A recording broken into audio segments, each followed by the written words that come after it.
ओम शांति। ये क्लास चल रहा था 30 मार्च 1963 का। पहले पेज के मध्यांत में बात चल रही थी कि स्थापना का साक्षात्कार है तो विनाश का भी साक्षात्कार है।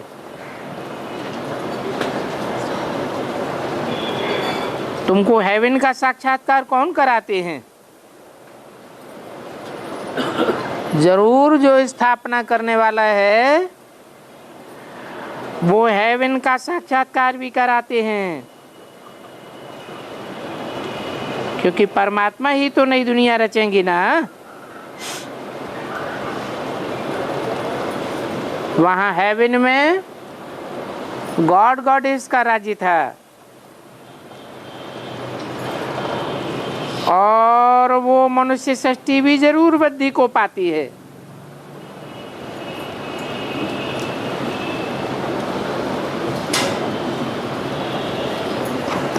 वृद्धि पाते पाते आखिरी देवी देवता सनातन धर्म की आत्माएं 33 करोड़ हो जाती है और हर धर्म की आत्माएं अंत तक आती रहती है। ऐसी नहीं कि देवता वर्ण की आत्माएं त्रेता के अंत तक ही आती हैं, बाद में नहीं आती हैं।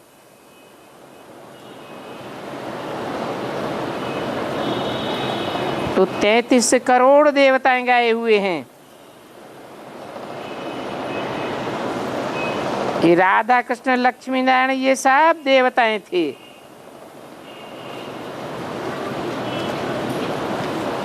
परंतु वो देवताएं अब नहीं हैं।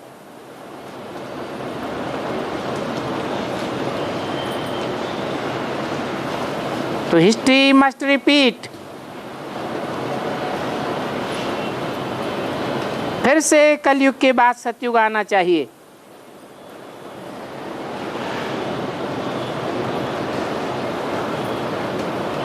ये बातें जब तो सुनाओ तो उनको रिकलेक्ट हो करके याद पड़े कि बरोबर आदि सनातन देवी देवता धर्म था। नर को नारायण और नारी को लक्ष्मी बनाने वाला था और वो भगवान ही था। वो बनने वाले भगवान भगवती थे। उसको स्वर्ग कहा जाता है क्योंकि वहां सब स्व स्थिति में रहने वाले थे।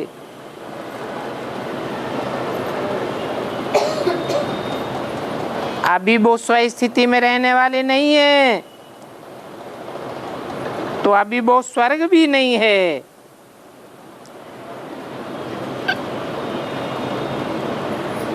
क्योंकि सतो प्रधान दुनिया तमो प्रधान भी बनेगी ना। सतो प्रधान होते हैं तो स्व स्थिति में होते हैं और तमो प्रधान बनते हैं तो देह की स्थिति में आ जाते हैं। अभी तुम जान गए हो इन स्व स्थिति और परिस्थिति की बातों को समझाने में भी मजा आता है।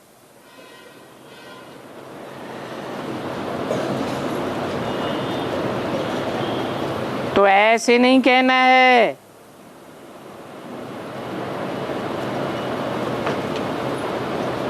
कि भारत 5000 वर्ष पहले स्वर्ग था।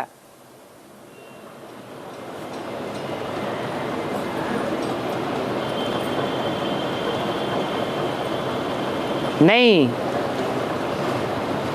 5000 वर्ष के अंदर स्वर्ग और नरक दोनों होता है। और मनुष्यों ने तो सुना है स्वर्ग को लाखों वर्ष हुए।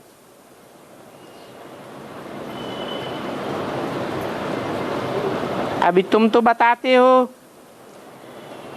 कि सिर्फ 5000 वर्ष हुए जब देवताओं का राज्य शुरू हुआ था, और सभी धर्म तो बाद में आए हैं। तो ये सारी बातें रिकलेक्ट करनी पड़े। जैसे कोई बाबा से जीवन कहानी पूछते हैं तो बाबा की जीवन कहानी की बातें रिकलेक्ट करनी पड़ती हैं।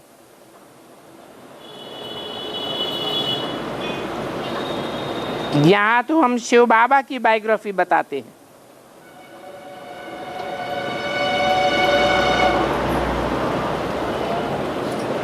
वो तो आसुरी मनुष्यों की बायोग्राफी लिखते हैं।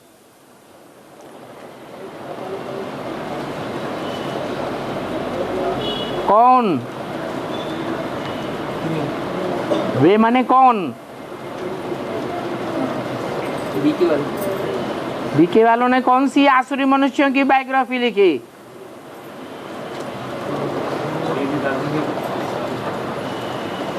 ब्रह्मा बाबा की जीवन कहानी लिखी ना, तो परमात्मा की जीवन कहानी थी या शिव बाबा की जीवन कहानी थी? शिव बाबा की जीवन कहानी का मुख्य काम कौन सा है? कर्तव्य दिखाना पड़े ना। शिव बाबा की जीवन कहानी का मुख्य अंश वो है जो और कोई धर्म पिताओं का नहीं है। कोई भी धर्म पिता ने स्वर्ग की स्थापना नहीं की और नरक की दुनिया का विनाश नहीं किया। ये काम एक ही शिव बाबा करते हैं। पतित दुनिया को खलास करके नई पावन दुनिया स्थापन करना एक ही परमपिता परमात्मा का कार्य है। तो ये तो मुख्य कार्य है जो उनकी जीवन कहानी में आना चाहिए।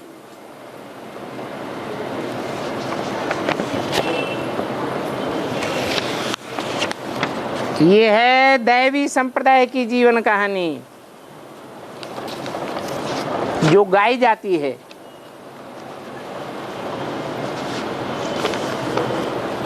तीस 363 की वाणी का दूसरा पेज। आज से 5000 वर्ष पहले लक्ष्मी नारायण का राज्य था।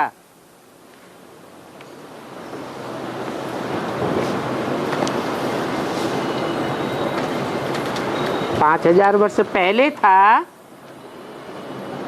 या अंदर था? 5000 वर्ष के अंदर था या 5000 वर्ष से पहले था? है अंदर था। उसकी हिस्ट्री है शास्त्रों में।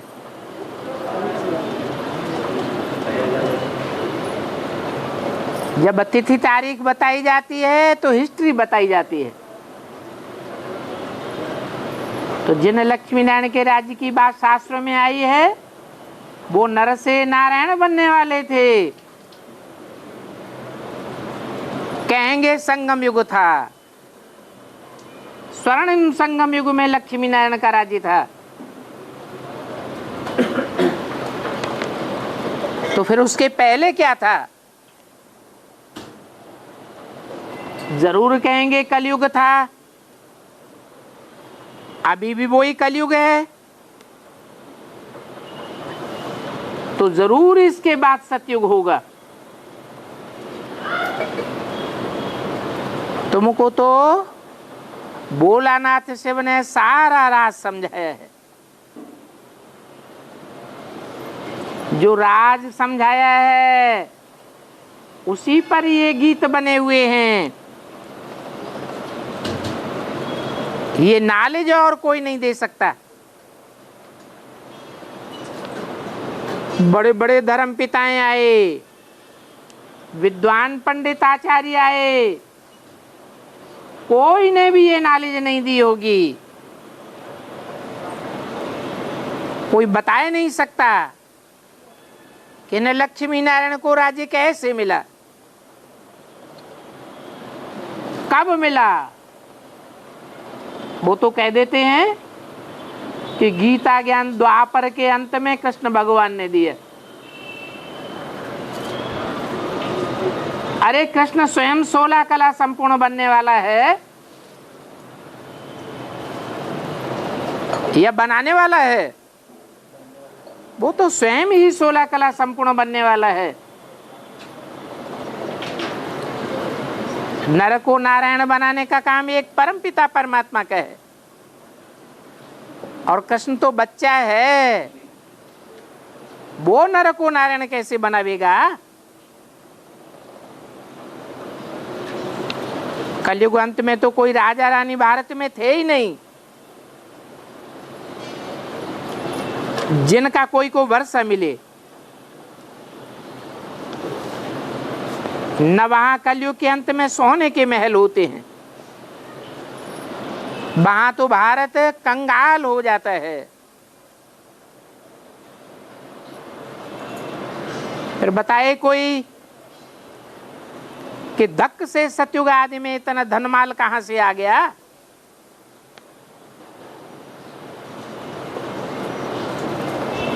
जो सोने के महल बन गए।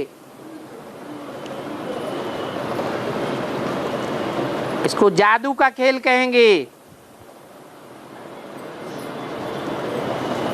अंतिम जब विनाश होता है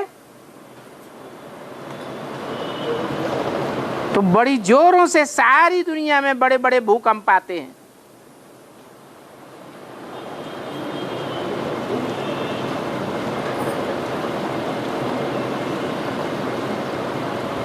ये पत्थर के पहाड़ नीचे चले जाएंगे और सोने की खानियां ऊपर आ जाएंगी। सारी दुनिया में समंदर ही समंदर हो जाएगा। भारत में ही किनारा होगा।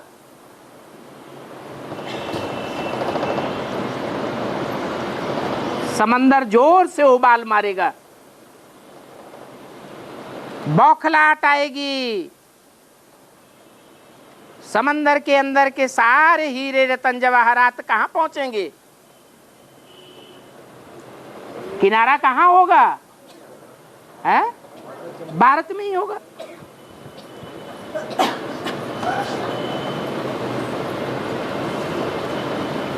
तो शास्त्रों में इसको जादू का खेल कह दिया है। बरोबर बाबा जादूगर है, जो पति दुनिया को पावन कंगाल को एक ही जन्म में सरताज बनाई देते हैं।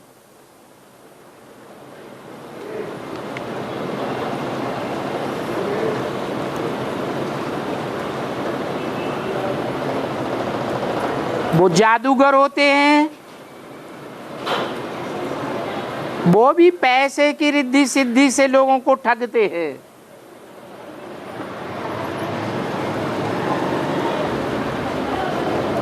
लोहा से सोना बनाई देते हैं।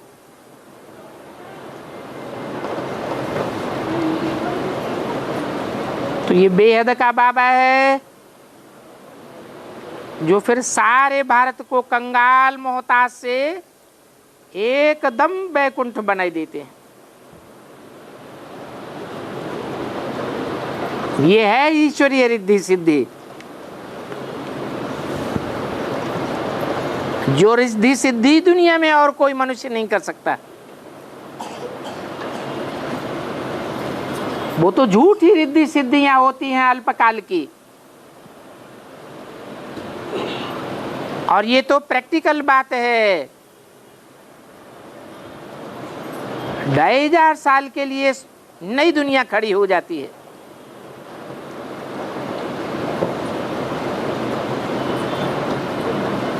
बच्चे साक्षात्कार से भी देखते हैं।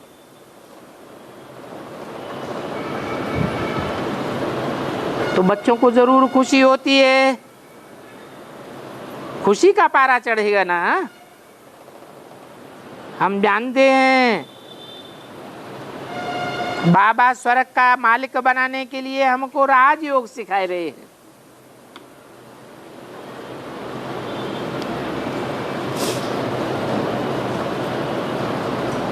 माया पर जीत पाने का ये जादू है।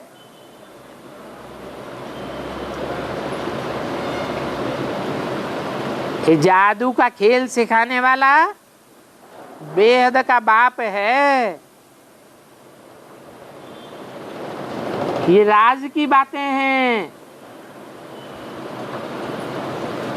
उन्होंने तो कृष्ण का नाम डाल दिया है। अब कृष्ण बच्चा राज की बात कैसे बतावेगा?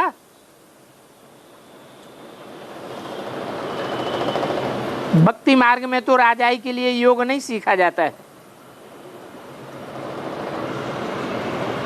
वहां तो राजाई प्राप्त करने के लिए दान पुण्य करते हैं। यहां तो बाबा राजयोग सिखाते हैं।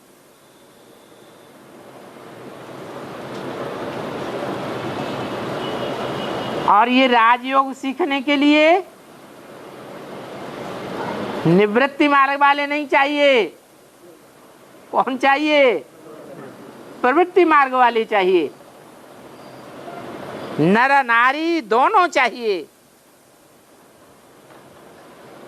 तब ही राज की बात सीख सकेंगे। बच्चा बुद्धि तो न सिखा सकते हैं और न सीख सकते हैं।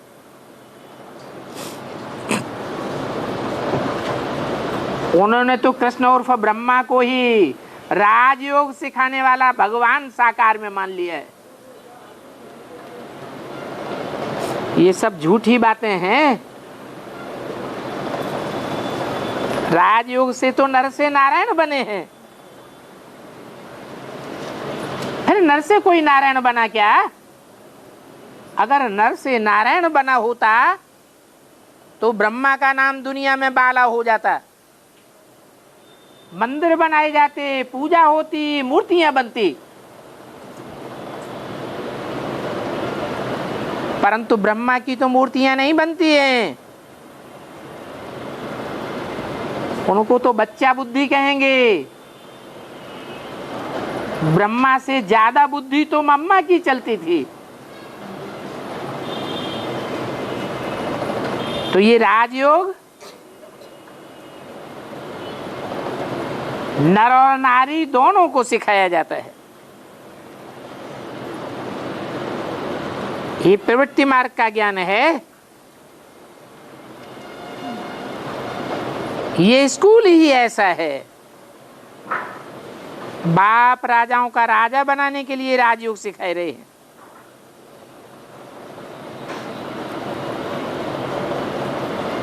और फिर ये राजयोग कितना सहज है, इसलिए इसका नाम ही है सहज ज्ञान सहज राजयोग। इतना सहज है कि अबलाएं कुब्जाएं भी बैठ पड़ती हैं। पुजारी पति से अब पावन बन रही हैं।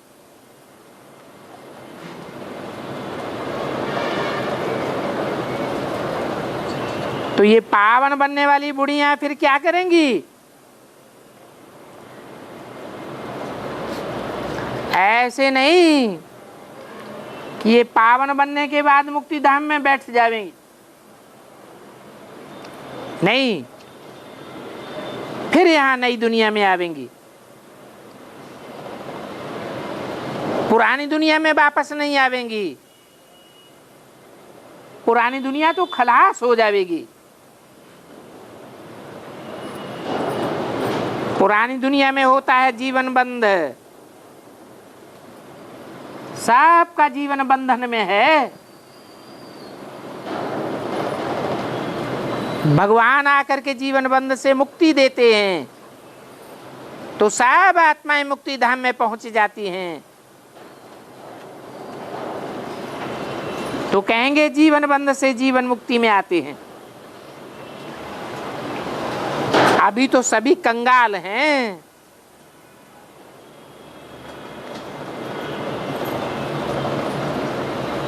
कंगाल हैं तो सोना भी कोई के पास नहीं रहने देते, सोना भी ले रहे हैं। फिर बताओ क्या जा करके रहेगा?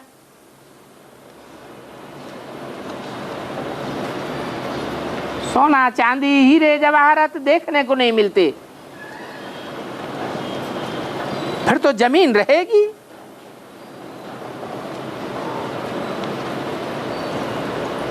तो देखो ऐसा इंसॉल्वेंट भारत फिर धक्के से कितना सॉल्वेंट बन जाता है।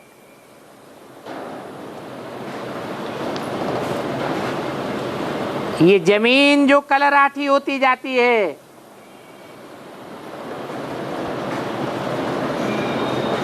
खाद के बगैर पैदाइश ही नहीं होती। ये जमीन, ये खानियां सब बर्तू हो जाएंगी।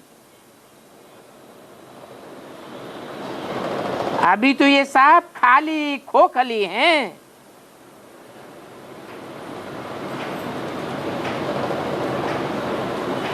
शास्त्रों में लिखा हुआ भी है कि सागर हीरे जवाहरात ले आया। हीरे जवाहरातों की थालियां भर भर करके ले आए। कहाँ की कहानी है? नहीं है। जब लंका पर चढ़ाई करने गए तो दिखाते हैं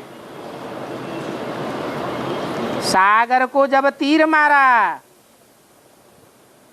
तो खानियां निकल आई, थाल में भर भर के ले आया।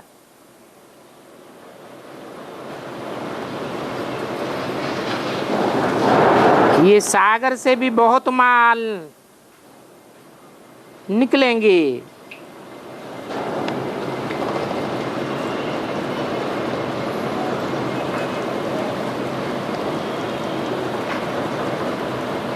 और नई नई खानियों से भी ढेर के ढेर निकलते रहेंगे।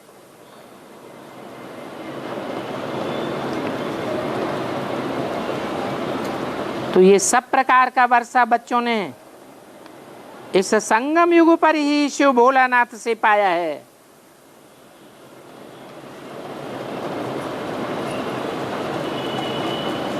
और शंकर के लिए तो दिखाते हैं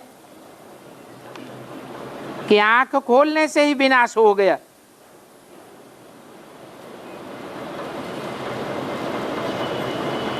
तो अच्छा हुआ या बुरा हुआ? है? अच्छा हुआ तो जल्दी से आंख खोल दी जाए।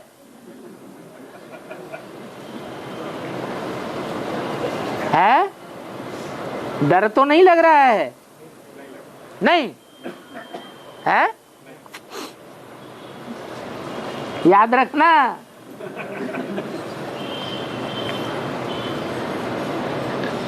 भोलानाथ तो उनको कहा जाता है जो हीरे जवाहरातों से झोली भर देते हैं।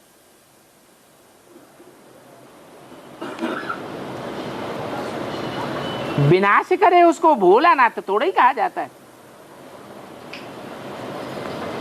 कहते भी हैं शिव शंकर भोले भाले। किसका नाम पहले लेते हैं? शिव का नाम पहले लेते हैं, फिर भोला नाम भी पहले लगाया हुआ है। तो कौन भोला हुआ? शिव ही तो भोला हुआ। शंकर का तो नाम भी बाद में लेते हैं और उनका भोलापन तो नहीं दिखाया है। उनको तो कहते हैं भाले। तो विनाशकारी हुआ ना। वो कहां से झोली भरेंगे? वो तो सारी दुनिया की झोली खाली कर देते हैं। झोली कौन भरता है? झोली तो शिव बाबा भरते हैं। ज्ञान सागर हमारी झोली भरते हैं ज्ञान रत्नों से। तो ब्रह्मा कुमारियां क्या कहती हैं? है? है? है? इकट्ठे हैं शिव शंकर। पैसा पहले इकट्ठे दे दो, फिर माउंट आबू ले जाना। नहीं, इस संबंध में जो बात हो रही है कि ज्ञान सागर शिव भोलानाथ है, वो हमारी झोली भरते हैं, और शंकर तो सारी दुनिया की झोली खाली कर देते हैं, आंख खोली और विनाश कराए देते हैं।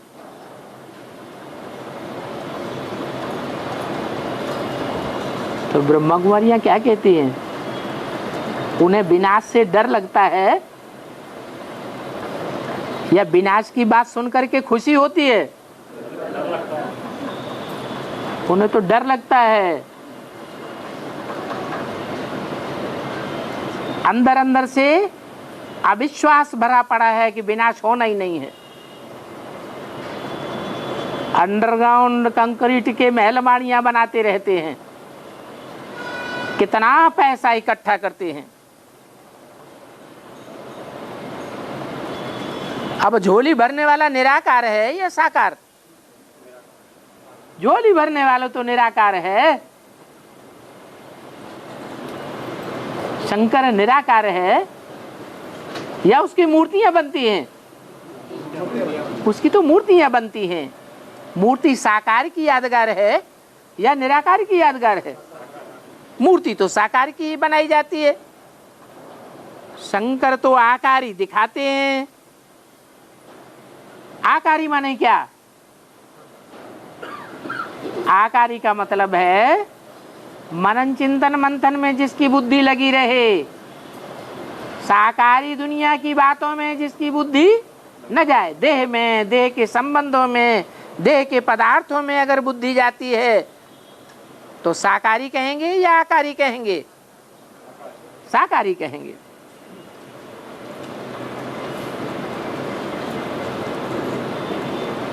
तो शंकर रचना है कि रचयिता है? शंकर भी रचना है।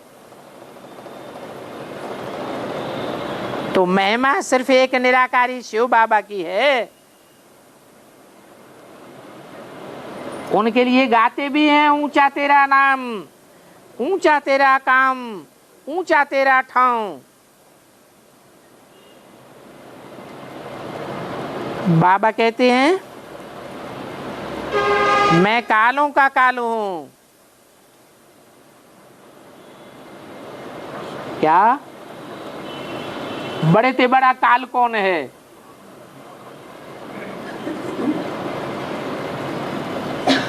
जो कालों का काल है वो तो महाकाल कहा जाता है।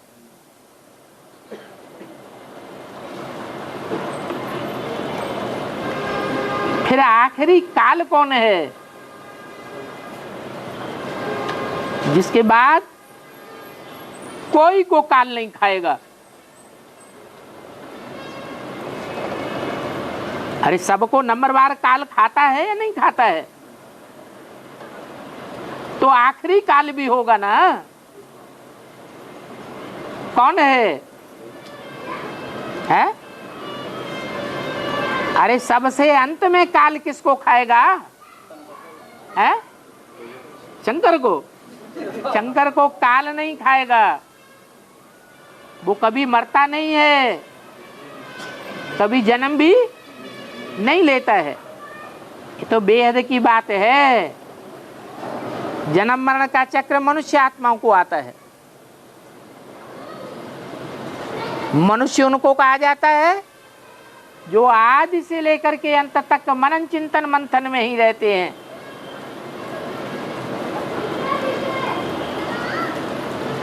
अपने पुरुषार्थ से सदैव के लिए निराकारी स्टेज में नहीं जा पाते। और शंकर का नाम तो किसके साथ लिया जाता है? शिव निराकार के साथ नाम जोड़ा हुआ है, तो जरूर निराकारी बनता है।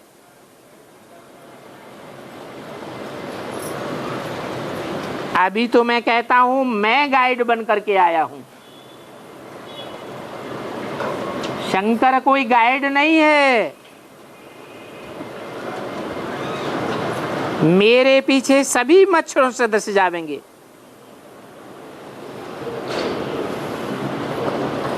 आरंभ में तो बहुत थोड़े होते हैं, फिर बाद में वृद्धि होती जाती है।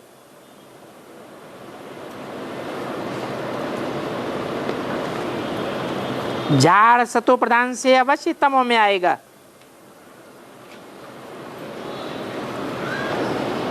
तो फिर तमो प्रधान झाड़ का विनाश भी होना चाहिए। अभी फिर से चक्कर रिपीट हो रहा है, परंतु इस हूबहू रिपीटेशन के राज्य को, इस राज को अनन्य बच्चे ही समझ सकते हैं, नहीं तो संशय पैदा होता रहता है। ऐसा कैसे हो सकता? तो अनन्य बच्चे ही इस राज को जानते हैं और कोई तो जानते ही नहीं कि स्वर्ग में क्या था।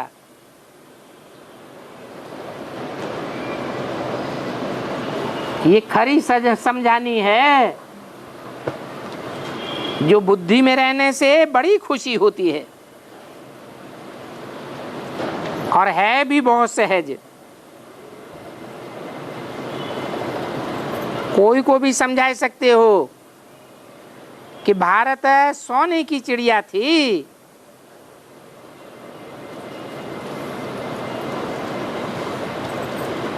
क्या मतलब है? सोने की चिड़िया का मतलब क्या है? हाँ, ऐसी चिड़िया थी जिसको हर धर्म के, हर देश के लोग अपनी मुट्ठी में करना चाहते थे।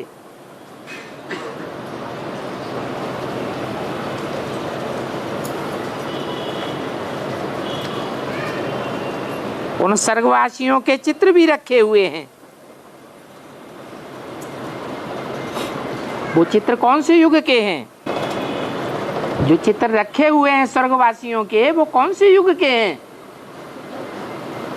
अरे हैं? संगम युग के चित्र हैं, संपूर्ण स्टेज के चित्र हैं। न सतयुग के हैं न कलयुग के हैं। पूछेंगे ये क्राइस्ट का चित्र कब का है, तो कोई भी झट बतावेंगे ये 2000 वर्ष पहले का है।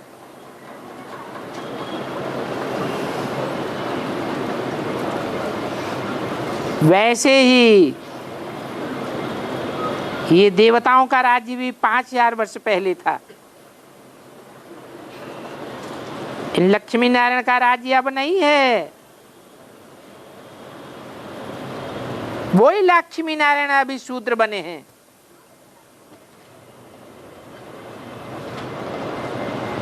कब की बात हुई? शूद्र बने हैं। है? अभी कलयुग नहीं है? अभी है या नहीं? संगम युग है। तो संगम युग में ब्राह्मण होते हैं या शूद्र होते हैं? यहां तो कहा वही लक्ष्मी नारायण अभी शूद्र बने हैं। कब की बात हुई? 63 में ये वाणी चली। उस समय कोई ब्राह्मण थोड़े ही थे, शूद्र वंश में थे या ब्रह्मा द्वारा ब्राह्मण बन चुके थे? शूद्र वंश में थे। फिर अभी शूद्र से ब्राह्मण बन रहे हैं। टाइम चल रहा है। ये शूद्र से ब्राह्मण बनने का टाइम उन्होंने लक्ष्मी नारायण के लिए कब तक के लिए निर्धारित किया? 63 से लेकर है नहीं 69 18 जनवरी तक।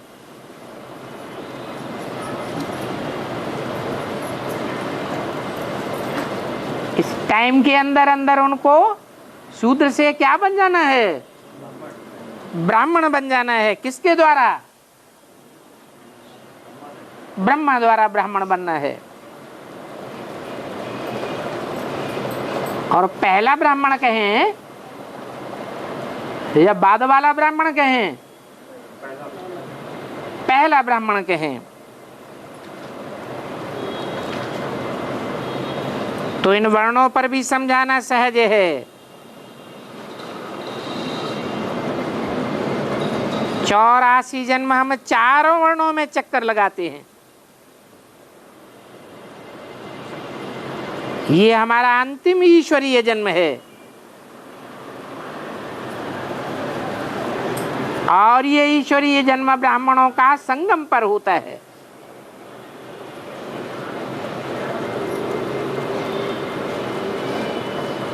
कब तक?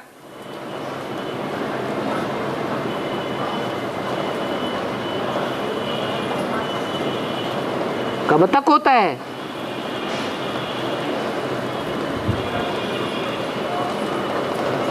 फिर ब्राह्मण से क्या बनते हैं? देवता बनते हैं। तो कोई टाइम निर्धारित होगा कि देवता वर्ण में कब तक जन्म लेते हैं।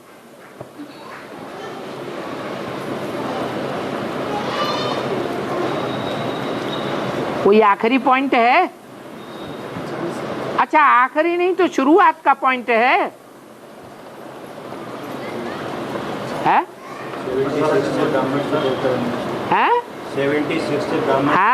76 से कहेंगे। शूद्र से ब्राह्मण नहीं, ब्राह्मण से देवता बनना शुरू हुआ। क्योंकि ब्रह्मा द्वारा शूद्र को ब्राह्मण बनाते हैं। फिर ब्राह्मणों को बाप डायरेक्ट आकर के शिक्षा देकर ब्राह्मण से देवता बनाते हैं।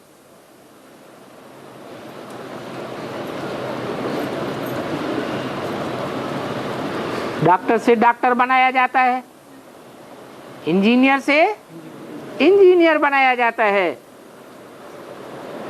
तो देवता बनाने के लिए कौन चाहिए? जरूर देवता ही चाहिए। जो बड़े में बड़ा देवता है उसको महादेव कहा जाता है। वो महादेव भगवान भगवती का भी टाइटल बनता है।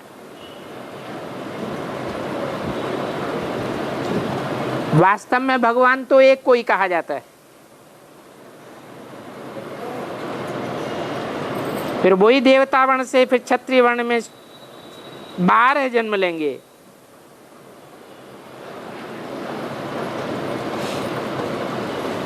क्यों? देवता वर्ण वाले 13 जन्म नहीं लेते हैं कोई? है? कौन? फर्स्ट ग्रेड वाले देवता 13 जन्म लेते हैं या सेकंड ग्रेड वाले देवता 13 जन्म लेते हैं? सेकंड ग्रेड वाले देवता जो डायरेक्ट नर से नारायण बनने वाले नहीं हैं, वो 13 जन्म त्रेता में लेते हैं। इसलिए उसका नाम भी क्या पड़ा है? त्रेता युग। क्योंकि पुनर्जन्म लेते लेते वर्ण बदलते जाते हैं।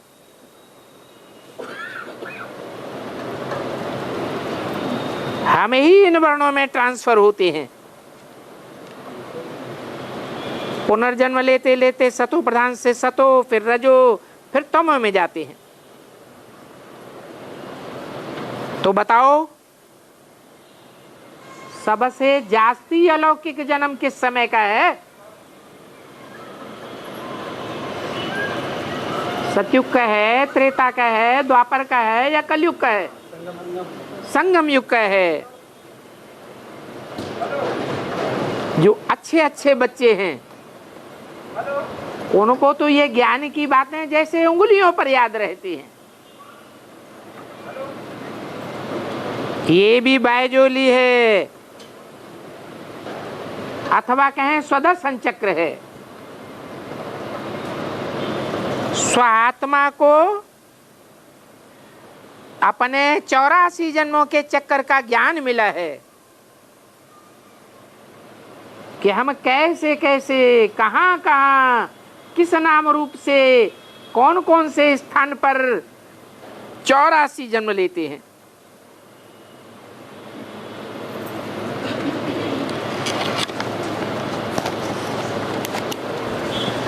विराट रूप के भी 84 जन्म के चित्र मिलते हैं।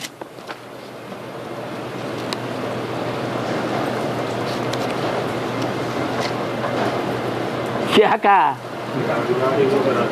वो विराट रूप को जो दिखाया है वो कोई संगम युग का नहीं है। उसमें देवताएं भी दिखाए हैं, राक्षस भी दिखाए हैं, जानवर भी दिखाए हैं। तो ये जानवर और राक्षस कहाँ होते हैं?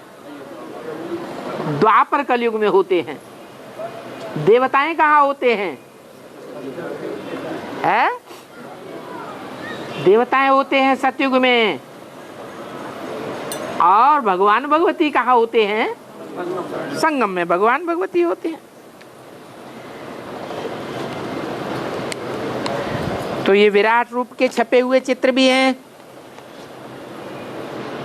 जो मिलते हैं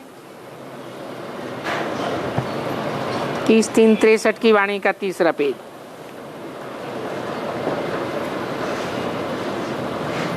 तो उन विराट रूप के चित्रों पर भी समझा सकते हो।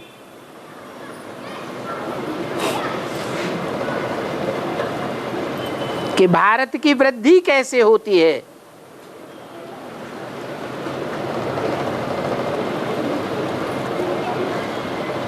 भारत वर्णों में कैसे आते हैं।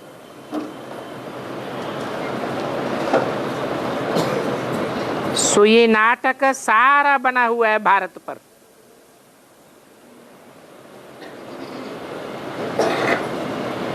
इसलिए मुरली में बोला है ये रामायण की कहानी सारी भारत पर है,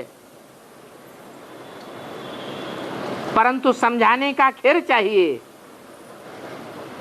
रामायण की कथा कहानी भारत पर है या राम के ऊपर है? है? राम के ऊपर है। उसका नाम ही रख दिया रामायण। आयन माने घर। ये रामायण जैसे राम का घर है, राम कथा का, तो भारत नाम क्यों नहीं आया?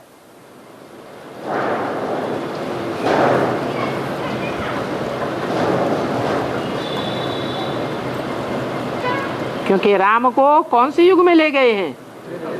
त्रेता में ले गए हैं। अब हर एक को अपना धर्म प्रिय है।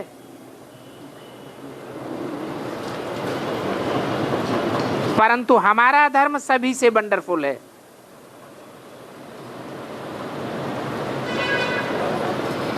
क्योंकि और धर्म वाले इस्लामी, बौद्धी, क्रिश्चियन इन वर्णों में नहीं आते हैं। आते हैं वो ब्राह्मण बनते हैं, ब्राह्मण ही नहीं बनते पूरे। बनते भी हैं तो नीची कुरी के ब्राह्मण बनते, पक्के ब्राह्मण नहीं बनते। तो नए वर्णों में आते हैं, नए बातों को लोग समझेंगे। जो हमारे पक्के देवता धर्म वाले होंगे वो ही इन बातों को समझेंगे। तो उन्हों को समझा सकते हैं कि कैसे अब हम ब्राह्मण ईश्वरीय संतान हैं।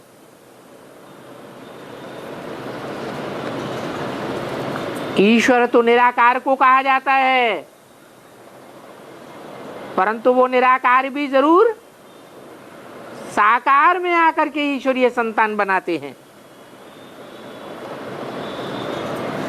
फिर हम दैवी संतान बनेंगे, फिर क्षत्रिय संतान बनेंगे, फिर वैश्य, फिर शूद्र बनेंगे।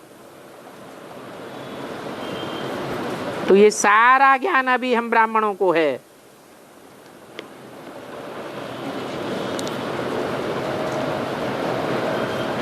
और जो पक्के ब्राह्मण होते हैं उन्हीं का ही तीसरा नेत्र खुलता है। जो ब्राह्मण बनते नहीं उनका तीसरा नेत्र ज्ञान का मनन चिंतन मंथन वाला खुलता भी नहीं। अभी तुम बच्चों के नंबरवार नेत्र खुलते जाते हैं। त्रिनेत्री के बच्चे क्या होंगे? त्रिनेत्री होंगे। जब हम शूद्र थे तो नहीं जानते थे, जब हम देवता बनेंगे तो भी हमको पता नहीं रहेगा।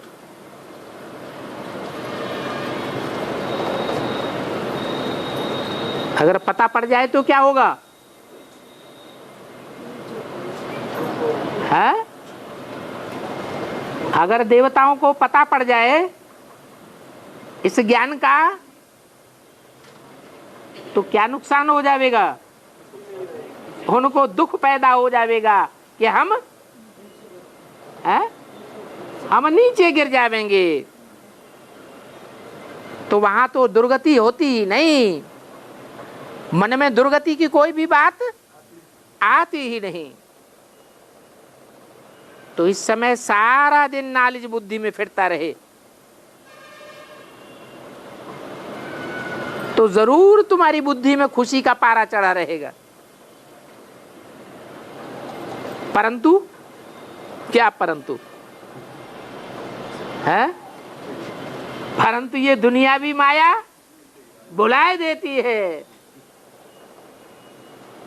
इसलिए जो मजा आना चाहिए वो मजा नहीं रहता है।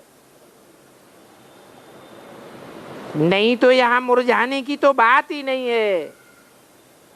कहां? संगम युग में। ये संगम युग तो सारा ही मौजों का युग है। मुरझाने की तो बात ही नहीं होनी चाहिए। जितना जितना मुरझाते हैं उतना उतना हम कौन से युगों की शूटिंग कर रहे हैं? द्वापर कलयुगी नरक की दुनिया की शूटिंग कर रहे हैं। अभी हमारा भाग्य हमारी मुट्ठी में भगवान ने दिया हुआ है। कभी भी मुरझाइश नहीं आनी चाहिए। ऐसा भी टाइम आवेगा जो सारा समय बहुत ढेर के ढेर जिज्ञासुओं को समझाने में तुम्हारा चला जाएगा। क्या कहा? है? हाँ,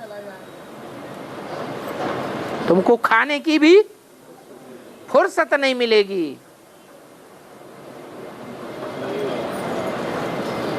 दान देते रहेंगे तो फिर खुशी का पारा ऑटोमेटिक तुम्हारा चढ़ता जाएगा।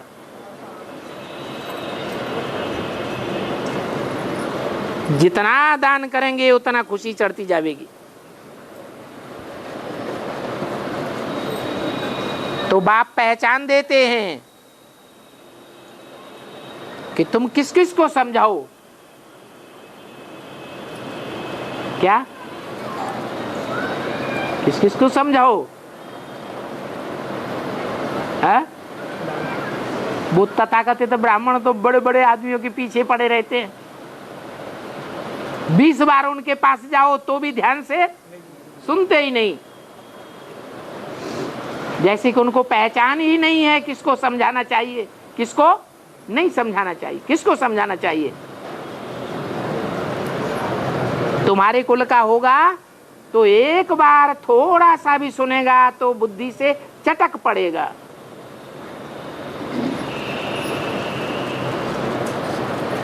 फिर और बातों में उसकी बुद्धि नहीं लगेगी। ऐसों को फिर खूब समझाना चाहिए। तो बाप कहते हैं एक तो वानप्रस्थियों को समझाओ।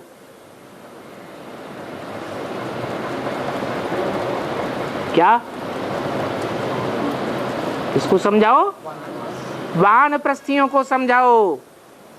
और दूसरा, मंदिरों में जाओ,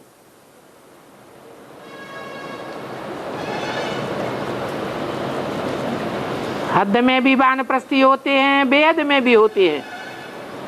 हद में भी मंदिर हैं और बेहद में मंदिर कौन से हैं? है? कौन से मंदिर हैं?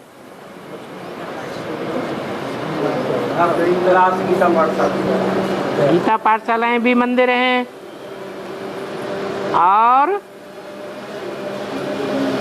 ये सतयुग में जो लक्ष्मी नारायण बनने वाले हैं वो भगवान भगवती हैं या देवी देवताएं होते हैं?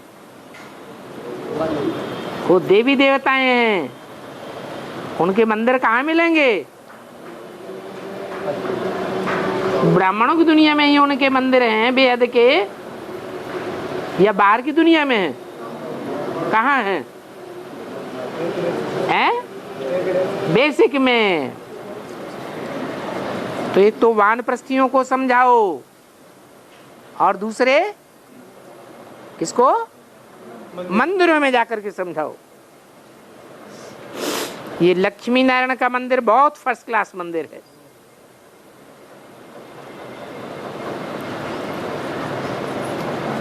लक्ष्मी नारायण के चित्त पर समझाना बहुत अच्छा है।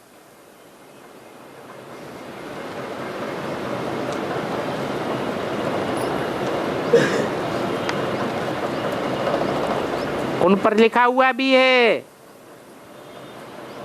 God fatherly birth right.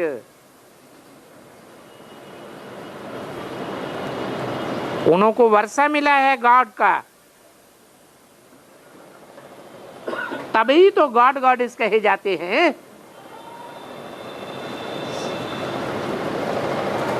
इसे साबित होता है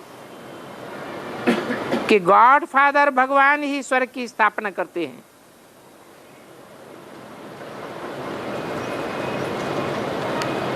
उन लक्ष्मी नारायण को परमात्मा से वर्षा मिला है।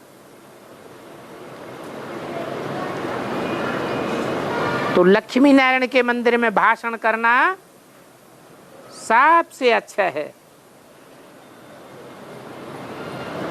इसलिए बाबा लक्ष्मी नारायण के चित्र पर समझाने भी लिखवा रहे हैं, चित्र बनवा रहे हैं। उनकी बायोग्राफी भी लिखेंगे तो मनुष्य समझेंगे।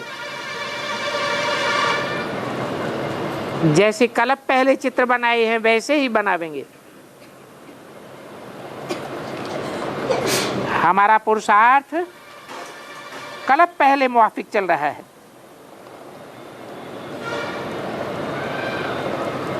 फिर भी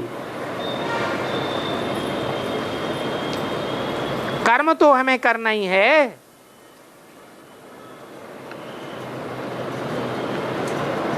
कर्मेंद्रियां कर्म के बगैर नहीं रह सकती। कर्मधारा तो चलती रहेगी, कोई बैठ तो नहीं जाना है। परंतु इन बातों को समझाने में मैनर्स भी बहुत अच्छे चाहिए।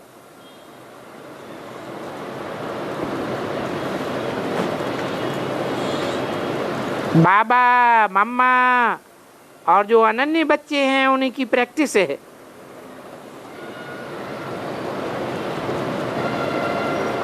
पहले पहले इंडिविजुअल समझाने की प्रैक्टिस करनी चाहिए।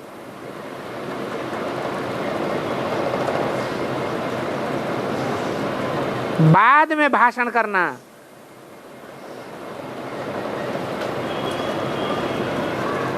जनरल भाषण करने का पुरुषार्थ करना है।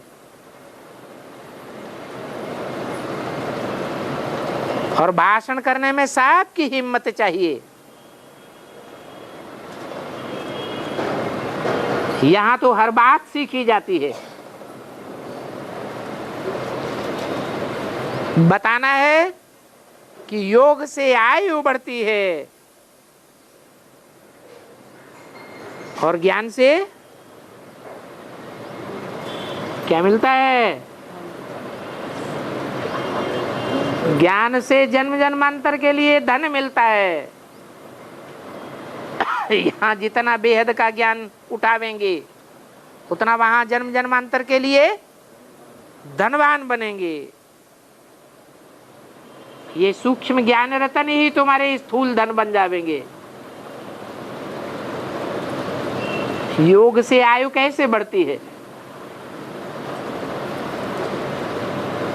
भविष्य जन्मों के लिए ही आयु बढ़ेगी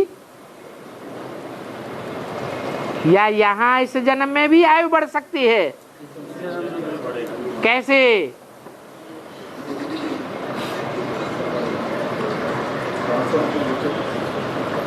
आत्मिक स्थिति एक ऐसी स्थिति है जिसमें कर्मेंद्रियों के किए हुए कर्म का कोई हिसाब किताब नहीं बनता है।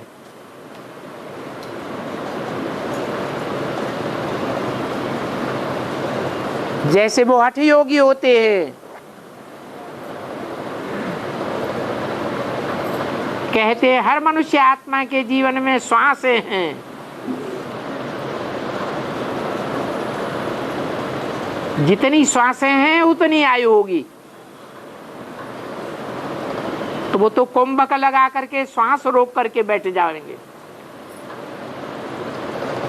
समझते हमारी इससे आयु बढ़ जाएगी। परंतु श्वास रोकने की बात नहीं है, ये तो आत्मिक स्थिति में बैठने की बात है। निरंतर आत्मिक स्थिति पक्की हो जाए, जिनकी आत्मिक स्थिति पक्की होती जाएगी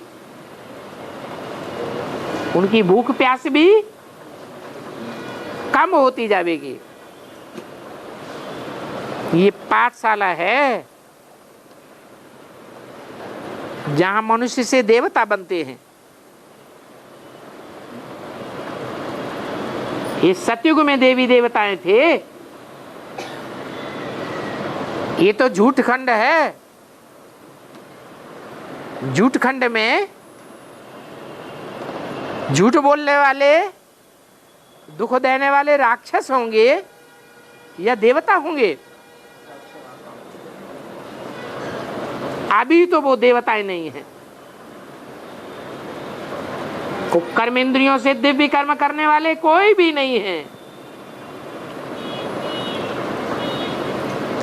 इंद्रियां कंट्रोल से बाहर हो जाती हैं। अभी नहीं है, फिर होने चाहिए। भगवान आए, आप समान शांति का सागर, सुख का सागर बनाते हैं। नंबरवार अभी हम नंबरवार दैवी गुण धारण करते हैं तो देवी देवता बनते हैं। और बनना है तो बहुत सहज है। परंतु आज की दुनिया के जो बड़े बड़े आदमी हैं उनको ये ज्ञान उठाना बहुत मुश्किल है। क्यों मुश्किल है?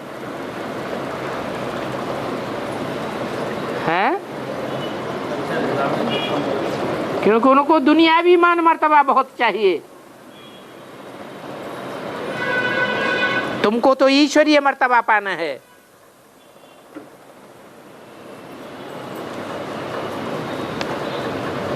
तो दुनियावी बड़े बड़े आदमियों पर वायलेंस की जिम्मेवारी है।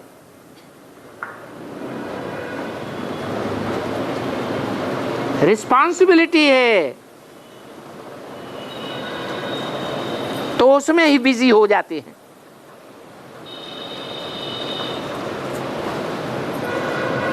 इसलिए उनमें से बहुत मुश्किल निकलेंगे। और तुम्हारे पास देखो कौन है? दुनियावी मान मर्तबे वाले बड़े बड़े आदमी हैं या अहिल्याएं गणिकाओं की संख्या ज्यादा है?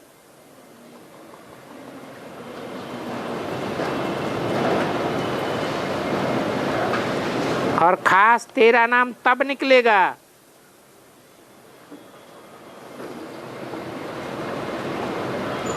जब भीलनियों गणिकाओं की सभा में भाषण करेंगे और वो भाषण के दौरान साक्षात्कार में चली जाएंगी।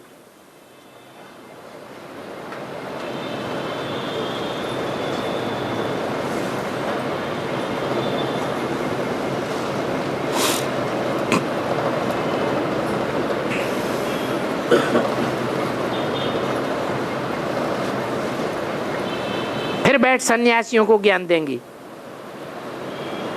कौन?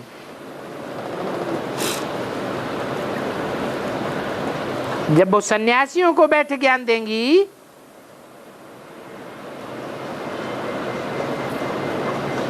तो तेरा नामाचार तब बढ़ेगा जब तुम दुनिया के जो लोएस्ट से लोएस्ट है, जिनका कोई मान मर्तबा नहीं है, उनको ज्ञान दो। फिर वो दुनिया के बड़े बड़े विद्वानों को ज्ञान देंगी। इस समय तो ऊंचे महात्मा हैं,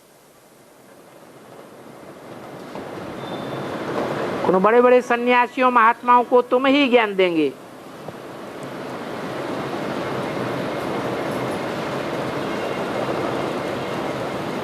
आगे चल करके इन सन्यासियों को तेरे आगे झुकना पड़ेगा।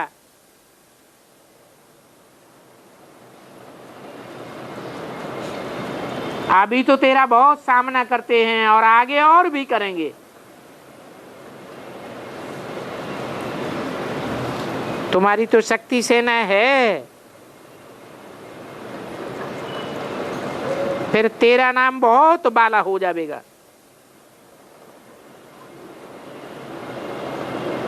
अभी तो हर बात में चीटी मार की सर्विस है। चीटी कैसे चलती है? धीरे धीरे चलती है। फिर हर बात में बेहंग मार की सेवा होगी। बेहंग माना क्या? बड़े बड़े पक्षी होते हैं, उनको बेहंग कहा जाता है। जैसे मोटर पहले बनने में 3-4 वर्ष लगे थे, फिर 3-4 महीने लगे। अभी तो एक मोटर बनाने में कितना टाइम लगता है? मिनटों मोटर, 1 मिनट में एक मोटर तैयार हो जाती है बड़े बड़े कारखानों में।